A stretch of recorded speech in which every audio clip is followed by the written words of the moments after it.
This is the Thursday, September 9th edition of Native America Calling. I'm your host, Harlan Makasato.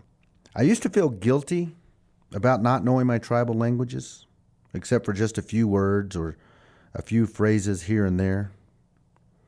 But as I've done a little research on the disappearance of tribal languages or indigenous languages, it's not just my tribes. It's happening all over the world. It's happening on every continent, in every country, to every indigenous peoples on this earth.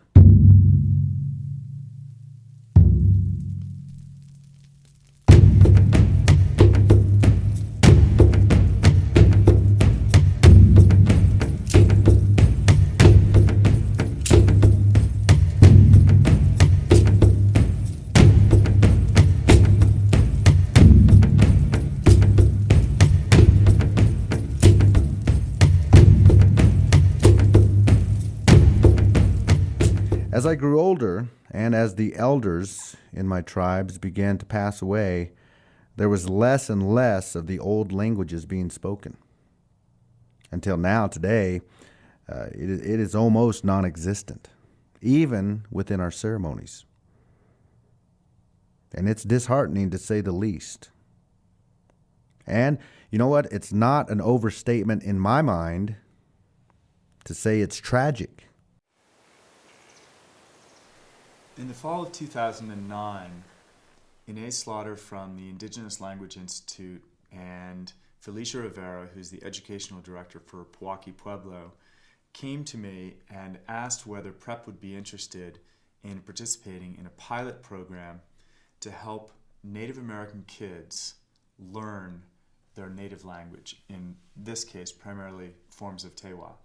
Most of our Native students are not learning Tewa at home from their grandparents or their parents, even though some of them are speaking it. We saw an opportunity as a school to partner with ILI and provide some opportunity and some access for kids to that language study. What we were looking at was wanting to integrate the way we live into the way we talk and think. And that's the way it was before. The question is, how do you do that? And so this self-taught course, it's a general format that's open to all kinds of interpretation as to how you do it. As a student, I know that in my English classes I write a lot about being Native American and what it means to me. And now that I'm in this self-study program, it's really got me to analyze a lot of different aspects of being a Native American, and not just like being from the Pueblo, but also what language has to do with like thought formation and like how it formed all of the culture's thoughts. People, when you say you're Native, they're like, oh, you're Native, that's cool. But this program, it seems to like open people's eyes and like show them that we're serious. It's like, this isn't just something where we dress up for a day or two and then go out and do our stuff and then like go like play Indian for a day. It's not like that. This is who we are, and this program seems to show people that we're serious about it. Seeing that where I come from, I always tell myself, remember where you come from, remember who you are, which really helps me because it gets me past all my struggles and stress, and it just makes me feel good about myself on how I was born into such a culture that's so diverse from many others.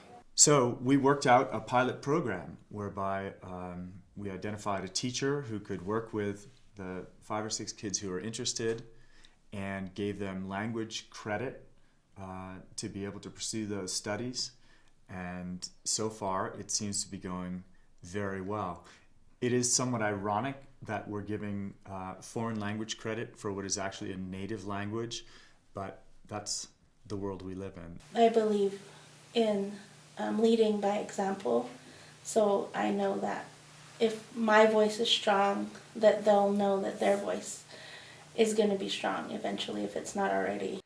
Ancestral greeting.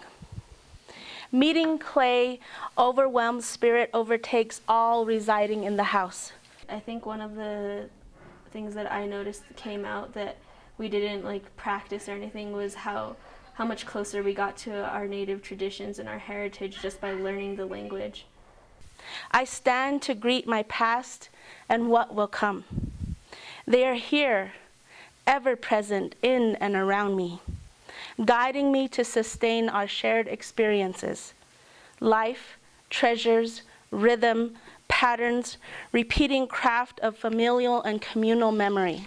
By making that bond with Miss J, we kind of formed our own little family and established kind of like a little like community where it was like safe to learn the language. I meet with Tigowenu-tant, Tete, Grandpa, Sa'yanini, Great Grandma, Ko'oawa, Great Aunt, and many more ancestral spirits alive in me.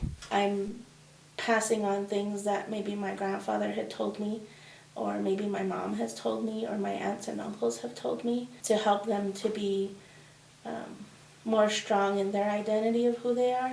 I remember when I was young, I would hear both my Sac and Fox and Iowa elders speak in our tribal languages, and it made me feel special.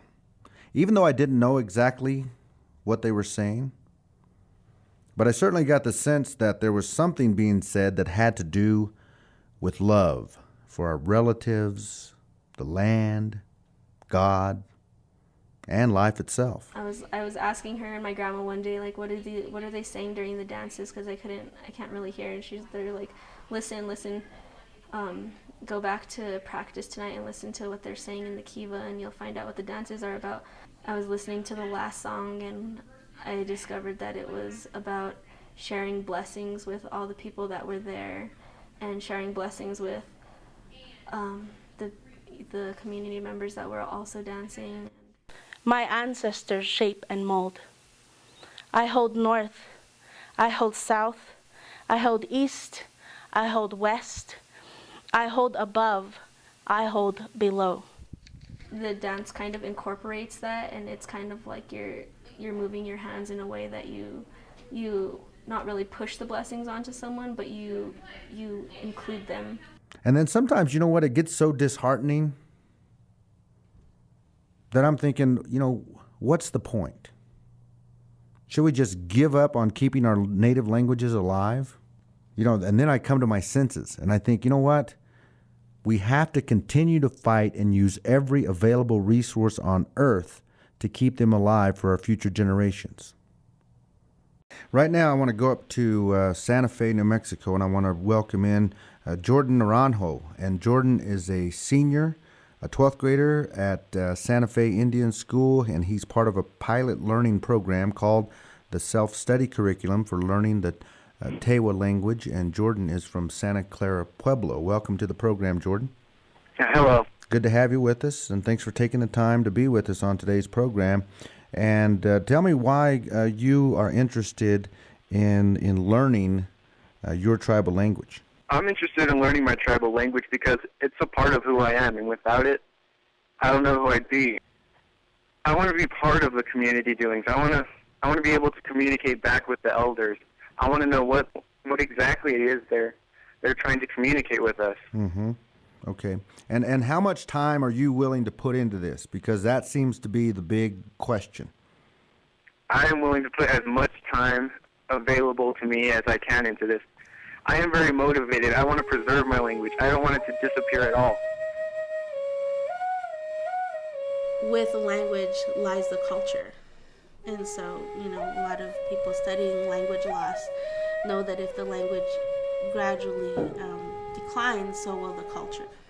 And similarly, where will the songs go? Where will the preaching go if we don't have that language?